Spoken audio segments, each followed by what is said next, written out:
এটা অটোকাটার মেশিন। অটোকাটার মেশিনে normally dyeing section থেকে কাপড়গুলো, ফেব্রিক্সগুলো ডিরেক্টলি কাটিং সেকশানে আসে এবং কাটিং সেকশানে আসার পরে অটোকাটার মেশিন দিয়ে কাটা হয় বা ম্যানুয়ালি কাটা হয়। তবে অটোকাটার দিয়ে যদি কাটা হয় সেক্ষেত্রে এটার ফিনিশিং এবং সাইজ রিকোয়ারমেন্ট সব কিছু ঠিক থাকে।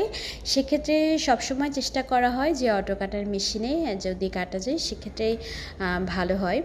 তবে অটোকাটার মেশিনে ইনপুট সফটওয়্যারে ইনপুট দিয়ে দিলে সেই অনুযায়ী অটোকাটার মেশিন অটোমেটিক্যালি এটা চলে এবং অটোমেটিক্যালি এটা যখন কাটিং শেষ হয়ে যায় এটা আউটপুটে বের হয়ে যায়।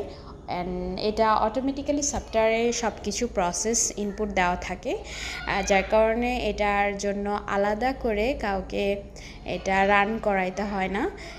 এখানে এই যে সফটওয়্যার আমরা দেখতে পাচ্ছি যতটুকু কাজ হয়ে যাবে ওটা গ্রিন।